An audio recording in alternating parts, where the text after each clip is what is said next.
اليوم غادي يتكلم دكتور معتوق على القانون اللي كيتعلق بتعويض ضحايا هذه الوقائع الكارثيه. مرحبا بك دكتور، اهلا. 110/14 هذا القانون تيتعلق بإحداث نظام لتغطية عواقب الوقائع الكارثية وبتغيير وتتميم القانون رقم 99/17 اللي هو مدونة التأمينات. إذن هذا القانون هذا فوقاش تنشر في جريدة رسمية. هذا القانون 110/14 تنشر في شتنبر 2016 وبداو المراسم التنظيمية كتخرج وكتدقق وكتحدد كيفاش الطريقه باش غادي نطبقوا هذا القانون. اذن اول حاجه خصنا نعرفوها، هذا القانون 110/14 ديالاش هذا كيتعلق بتعويض الضحايا اللي اصابهم اضرار ماديه تتعلق بالمساكن ديالهم او اضرار بدنيه او الحياه ديالهم جراء ماذا؟ جراء الكوارث الطبيعيه. هذه الكوارث الطبيعيه هي الفيضانات، هي الزلزالات، هي كلها اللي كتعلق بالطبيعه، يعني رياح وسبات اضراب، تسونامي، زلزال، اي كارثه طبيعيه. وهذا القانون دخل ايضا حتى الكوارث اللي هي من فعل الانسان بحال العمليات الارهابيه او الفوضى اللي كتوقع في بعض المناسبات، كتوقع فوضى. ان هادو كانوا مبدئيا كلهم مستثنين من الضمان. ما كانش عند التامين تقول الله يخليك انا مامن، خلص لي راه السياره ديالي تهرسات، راه الدار ديالي تهرسات، راه ولدي تجرح، راه فلانه تضربات، تيقول لك هادو راه مستثنين من الضمان. اذا خرج هذا القانون باش ندخلوا هادو تهما في الضمان. اذا 2016 فاش خرج القانون المفروض من بعد ما خرجوا النصوص، لان اخر فصل ديال هذا القانون اللي هو الفصل 71 تيتكلم تيقول ولدي غادي يدخل حيز تطبيق هذا القانون بعد ما يخرجوا المراسم. هذا في 2016 والمراسم خرجوا، والمؤسسه اللي كتدبر هاد المجال هذا معروفه. المدير العام تم تعيينه من طرف صاحب الجلاله. الفلوس بدات تدخل من 2020، انتم عاقلين بينكم اللي جا التامين في 2020 لقيتوا راسكم زادت عليكم واحد 200 درهم، ما عرفتوهاش ديالاش.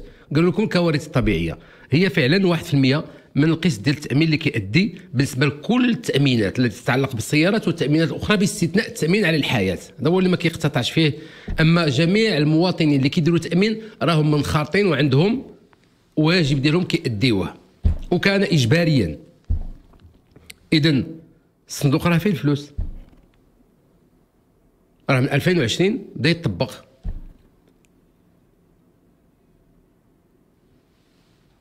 واليوم كارثه هي وقعت. اذا تيخص الحكومه تحرك في هذا السياق، تقول لنا واش مازال شي نص تنظيمي، مازال ناقصنا شي حاجه، واش ما عندناش الفلوس، واش هاد الناس غنعوضوهم، واش ما نعوضوهمش.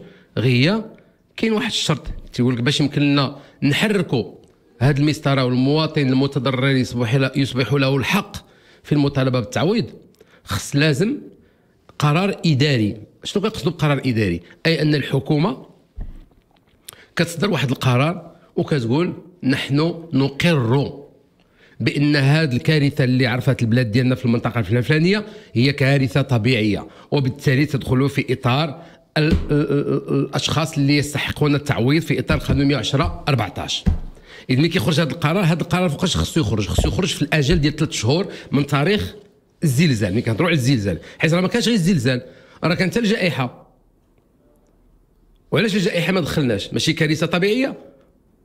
راه ما استثني من هذا القانون هو الكوارث او الحروب البيولوجيه والجرثوميه والنوويه، هادو هما اللي مستثنيين. والحروب الاهليه، الحروب العاديه الكلاسيكيه اللي كتعرفوا، هادو هما اللي مستثنيين. اما حتى الارهاب داخل. والجائحه شنو هي؟ كي غادي نديرو نصنفوها؟ ما هياش جرثوميه، ما هياش بيولوجيه، ما هياش نوويه، هي فيها الشروط ديال القوه القاهره ديال واحد الحاجه اللي هي طبيعيه خرجت ما عرفناهاش،